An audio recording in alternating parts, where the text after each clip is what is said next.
Smart International College oo ah college caalami oo lagu barto luqadda Ingiriiska ayaa xaflad xiritaan u sameeyay tartan u socda ardayda dhigata college-ka waxaana ka soo qayb galay marti sharaf kala duwan waxaana ugu horeyntii tartanka ka warbixiyay mid ka mid ah macallimiinta college-ka waxaana hadalkiisa ka mid ahaa college-ka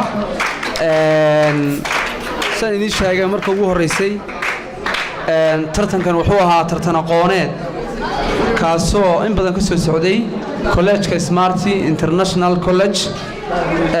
tartankaas oo in badan waxa way soo daadihinayeen macallimiin tartanka waxa ka soo qayb qaatay 13 group haddaan magacyadooda si xusuusiyo groupkan United Star,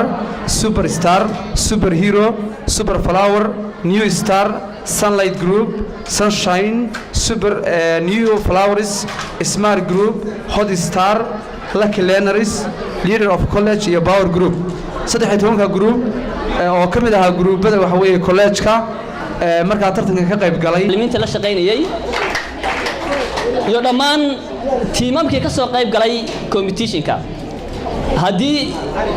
ay tahay kuwii kaalmaha galay iyo haddii ay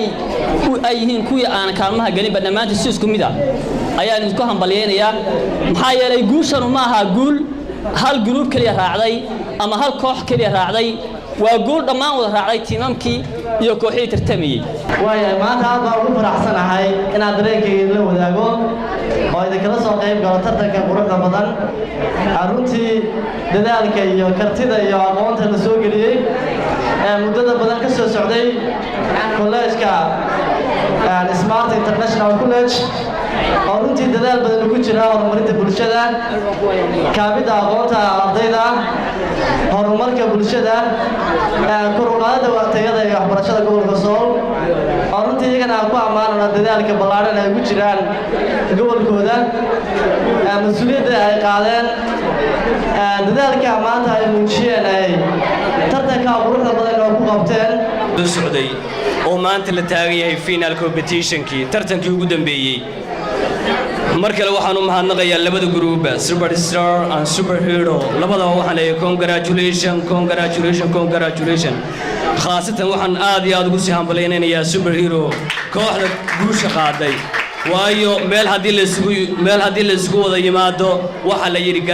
gaar laba nin kama wada qodiso hooyga barashada wargeedka heshiiska iyo dhaqan wanaaga hooyga higsiga iyo heerka haweenka iyo kala dambeynta ubaarimadeena oo dhan halkii lagu baray aqoonta Smart haddaan u yeesho hooyayso haybad maaha hooyaalaya gabayadayda awraadtiya maansadayda hufnaan geeraaradayda habeenkii haddaan ku seexdo anoo ku hadraayo tooso hantaaqiyo ciid ka dhowro hooyayso haybad maaha ugu dambeyntii waxa hadalka soo xulay Xamse Cabdi Khaliil oo maamulaha college-ka Smart waxaanu ardayda ku bogaadiyay sidii wanaagsan ay tartanka uga qayb galeen tartankaasi si wanaagsan sharafta qiimaha iyo qaayaha leh ee waqtigooda noo soo hortay sidoo kale ardayda macallimiinta ka hawlgasha college-ka Smart International College sidoo kale waxaan u mahadcelinayaa labada group ee dadaalkoodii runtii maanta keenay final waa Super Stars iyo Super Hero inta kadib waxaan u guda gelayaa gunaanadkii iyo gabagabadii xalfadda waxaan halkan ka magacaabi doonaa insha Allah